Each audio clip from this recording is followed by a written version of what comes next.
dhalinyaro ka kala timid 17 degmo ee gobolka Banaadir ayaa dalxiis iyo damaashaad ku tagay inta u dhaxaysa degmada Afgooye ee gobolka Shabeellada Hoose iyo waaxda saddexaad ee Burdheere, Saqiiro, Owgooye, Sacdaa'uud oo intaba hoos yimaado degmada Daynile ee gobolka Banaadir. dhalinyaradan ayaa waqti fiican ku soo qaadatay dhulka dooga ah iyo beeraha inta u dhaxaysa Afgooye iyo Daynile. dalxiiskan oo si fiican loo soo agaasimo ayaa ku bilowday jawi degan iyo neeco udgoon, waxaana dhalinyaradani si wanaagsan beeraha dhexdooda ugu soo dhaweeyay gudoomiyaha waaxda saddexaad ee Burdheere mudane Taliil Ibraahim Xuseen Daabaan.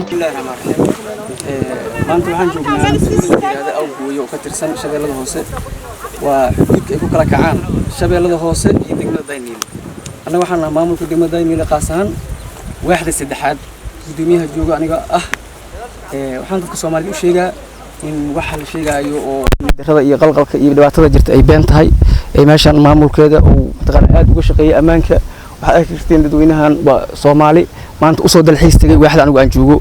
aniguna aan ku soo dhaweeyay inay soo arkaan amnigu soo yahay sida nabadu ay tahay, in dalku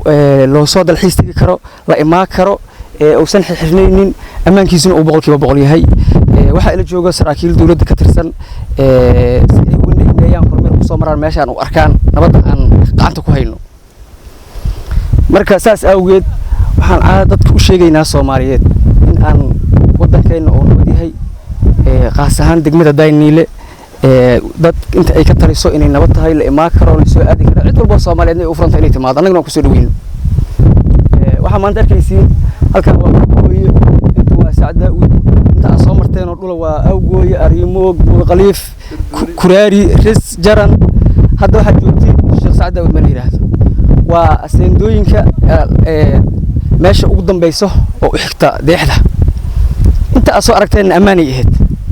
haddana waxa ilaahay ka rajeynaa inuu u sii sakano ammaanku uu 100% noo noqdo. sidoo kale goobta lagu soo dhaweynayay dhalinyaradan dalxiisayaasha ah ayaa waxaa ka hadlay Korneel Cabdi Xuseen Cabdi iyo Korneel Xaashi Maxamed Siyaad, iyagoo ka warbixiyay amniga ka jira sida la iskugu haleyn karo, faahfaahin guud ka siiyeen dhalinyarada. Bismillahirrahmaanirrahiim. annagu waa saraakiisha qaybta 27aad ee ciidanka dhulka xoogga dalka Soomaaliyeed. waxaan maanta halka ka raacnay gudoomiyaha waaxda saddexaad ee Daynile, Taliil Ibraahim Xuseen ayaanu halka ka Daabaan ayaanu halka ka raacnay si aanu ula soo aragno wadanka uu gudoomiyaha ka yahay, annagu hadda magacyadooda aan soo koobi karin faraha badan amnigooda si aanu wax uga ogaano. ilaahay mahadiha ka gaadho. waxaanu tagnay dal amnigiisa degmada Daynile waaxda saddexaad aad uga shaqaysay. insha Allah horumar iyo amni ballaaran iyo guul baanu meesha ugu tagnay. wax ilaahay loogu mahadnaqaano ugu tagnay. ummadda Soomaaliyeed dal iyo dibadba dhalinyarada Soomaaliyeed aad u danaysa amniga iyo beeraha iyo quruxda adduunka inay ka soo qayb gali karaan amni sugan degmada Daynile ka shaqaysay waaxda saddexaad inay ugu tagayaan ayaanu u cadaynaynaa. insha Allah taala halkaana ka sii wadayaan cid allaale cidii danaysa quruxdii iyo sharaftii Soomaaliyeed lahaan jiray, soo noqoshadii beerihii iyo adduunkii waa inoogu dambeysay aynaan garanaynin, isku sawirkeeda iyo danaynteeda fiyorihii adduunka cidii danaynaysa waxaanu u cadaynaynaa inay amni sugan laga shaqeeyay, la qobax tiray, aan wax ceeb ka imanaynin ayaanu kala kulannay. ilaahay mahad ka gaadho. waa uga mahadnaqaynaa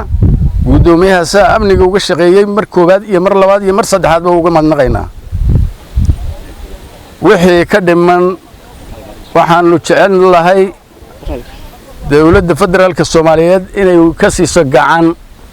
waxa laale wixii uu u baahan ninkaas, waayo waa nin shaqeeyay, amnigii ka shaqeeyay, sharaftii ka shaqeeyay, horumarkii ka shaqeeyay. waa meel lagu soo hiran karo, lagu soo tuban karo, kalsooni lagu qabo. annagoo kornaylaaba ka dhex qudbadaynayna meeshii bahalgaleenka ahayd. marka insha Allah taala waxaan ku soo gabagabeynayaa saraakiil kale oo ila socotana waa ku wareejinayaa. sidaasaanu dal iyo dibadba dhalinyarada Soomaaliyeed siiban diyaasbarada sawirada jecel iyo quruxda iyo sharafda inay ku soo tuubadaan oo amni ka soo horeeyaan u sheegaynaa oo caddaynayna. bismillaahi raxmaani raxiim. maanta ay taariikhdu tahay 25 bishii shanaad 2020 ayaan waxaan aniga iyo korneyl kale ee la yiraahdo Cabdi ayaan waxaan raacnay gudoomiyaha waaxda saddexaad ee Dayniile kadib waxaan tagnay socod dheer kadib markaan marnay oo aan aan soo indheynay jid xataa gacanta lagu falay oo aad iyo aad aan ugu faraxnay sida jidkaas looga shaqeeyay dhulkuna markaas anagu aad dhul xawaa noola dheer u dhahaa aan islahayna amniga meeshaan waa sidee kadib markaan tuulooyinkii oo dhan ku soo wareegnay deegaankii la kulannay dad dalxiisayaal oo nala socday dhammaanteen meeshaan ku wada kulannay hadda meesha aan taaganahay waa Sacd Daawud waaye amnigeeduna aad iyo aad ayuu u sugan yahay beeraha la iska falanayaa aseenda ayaan hadda dhex taaganahay nabad weynaa ka jirta dhinac walbana waa u lugaynay dadka deegaankana waa wareysanay amnigu inuu aad iyo aad u sugan yahay gudoomiye tahliil dhaxda uu marada ku xirtay kana soo bilaabay jidka horumarka gacanta lagu falay muxuu ahaa 6 baabuur isku baasi karto meel dhaxana uu marayo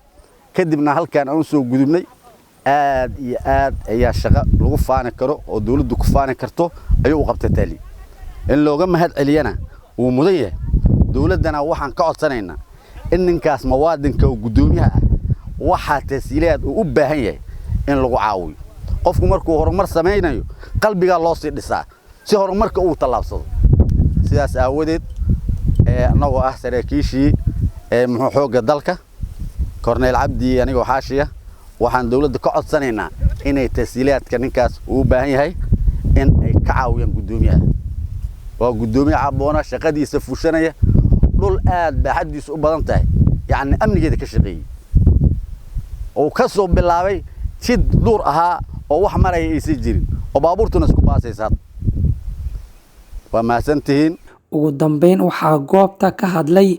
qaar ka mid ah dhalinyarada dalxiisayaasha ah iyagoo mahadcelin u jeediyay maamulka waaxda Burdheere. maanta dalxiisayaasha u soo dalxiis tagay waaxda Burdheere gudoomiye ka yahay Yaasiin Tahliil Ibraahim Xuseen ku magac dheer Daabaan maanta ugu soo dhaweeyay beerahan quruxda badan dooga badan oo waxa way amaankeeda ma sha Allah tabarakallah yahay nabadeeda ma sha Allah tahay oo maanta waxaan cunayna moos iyo babaay baan cunayna dhalinyaradu waa sidaan bay iskaga baashaalaysaa qof walba meel bay sawir iskaga soo aaday halkaan waa halkii degmada Dayniile looga soo dalxiis tagay waxaana gudoomiyaha anagu mahad celinaynaa waxqabadka wanaagsan oo hayo waxaan ku sii boorinaynaa sida wanaagsan oo u shaqeynayo oo dadkiisu jecel yahay oo deegaankiisu jecel yahay oo horumarinayo maanta halkaan wuxuu ku soo dhaweeyay dhalinyaro ka imaaday magaalada Muqdisho waxa la eg 100 gaaraya kor u sii dhaafaya ma sha Allah tabarakallah aad baan dalxiisaynaa iska ciidaynaa waa maalintii saddexaad ciid wanaagsan baan leenahay. aniga waa Faysal Cabdullaahi Liibaan waxaan halkan ka salaamayaa dhammaan marti sharafta meesha isugu timid ee sharafta leh gudoomiyaha waaxda saddexaad Tahliil Ibraahim Xuseen Daabaan waxaan kaloo halkan salaan uga dirayaa saraakiisha meesha isugu timid ee sharafta leh ee maanta nagala qayb qaadatay safarka iyo sheeg maanta socdaalkan ku galnay dalxiiska iyo inay nabad ka jirto say u sheegeen annaguna soo aragnay ba aad iyo aad ba ilaahay ba mahad iska leh mid labaad waxa iska leh gudoomiyaha degmada Dayniile Shacfar qaas gaar ahaan waxa iska leh gudoomiyaha qaybta saddexaad waaxda saddexaad Daabaan ma sha Allah ilaahay waxaan ka rajeynayaa horumarkaas inuu ilaahay noogu sii daro ayakana ay sii muujiyaan horumarkii ay sii garab istaagaan annaguna waa garab taaganaa dhalinyaradii Soomaaliyeed haddaan hooyooyinkii haddaan gabdhihii haddaan dadkii ragga walba dabada ka riixi jiray insha Allah annaguna wixii haween waa garab taaganaa raggana waxaan ka rajeynayaa inuu ayakuna hore u sii socdaan nabadaas ilaahay ina siiyo ayakuna ay hore u sii wadaan insha Allah iyo ciidanka iska wax u qabsado ku shaqeeya aad xataa aan qaar xuquuqda lahayn ayakana aad baan u mahad celinaynaa ma sha Allah ilaahay waxaan ka rajeynayaa ayakana xuquuqdooda ilaahay u soo iftiiniyo wadwa kaas ilaahay maada ka gaadho waa insha Allah waa la imaan karaa amnigeedana meesha aad baa la isugu haleyn karaa insha Allah hadii ilaahay idmo hal yimaado kulay waan daawanaysaa wana arki doontaan hadii ilaahay idmo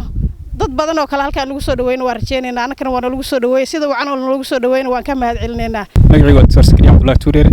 waxaan ka mid ahay dhalinyarada maanta halkan dalxiis ku imaaday runtii waxaan joognaa deegaan aad u qurux badan dalxiiska iyo sawirada kaliya aan soo baxnay laakiin xaw tagna waxa waa xunu iyo waxbaan ka bixweynaa hadda taa gacmo soo dhaqanay gudoomiyaha waaxda saddexaad tahliil oo maanta halkan keenay asina xalay gudoomiye waa maasan tahay waxaan jecelnahay meeshaan waqti kasta inaan ugu soo dhaweyso annagana imaano dhalinyarada asaageena aan keenno adina waxaan ka rabnaa inaa connection ka saxdo oo dadka jiheyso annagana kugu soo jiheena si meeshaan loo wada imaado oo lagu soo wada dalxiiso daynina waa meel lagu dalxiiso la imaado oo indhaha uroon horena waa loo dhihi jiray haddana annaga maaragtay idin xaqiijinayno dhammaantiina waa imaan kartiin insha allah qof kastoo video fiirsato oo nala soo xiriirtan insha allah gudoomiyaha kusoo xiri doonaa gudoomiyahana asaan ka sugaynaa insha allah inuu qof kastoo u baahato meesha inay imaado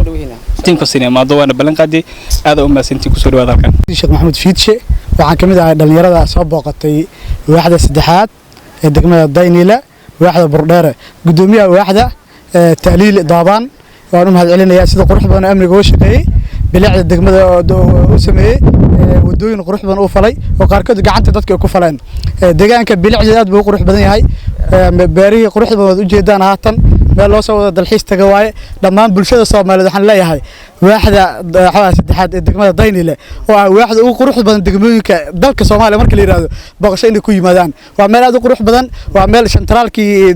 gobolka Shabeellada Hoose gobolka Banaadir ayaan joognaa waa meel bilicdiisu ay tahay sidoo kale waxaan leeyahay dawladda federaalka maamulka gobolka Banaadir gudoomiyaha degmada Daynile Jaafar dhammaan waaxda ilgooni ha ku soo eegaan si bilicda deegaanka u dhismo waxbarashadii iyo adeegyada bulshada loo wada helo waxaan leeyahay gudoomiyaha waa in lagu mahadceliyaa dhammaan u mahadcelinaa anaga dadkii dalxiiska ku nimid ayaan ka mid nahay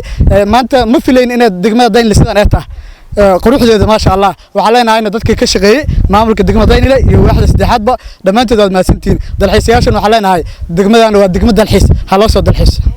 dhammaan aad u mahadsan yihiin maamulka halkan jooga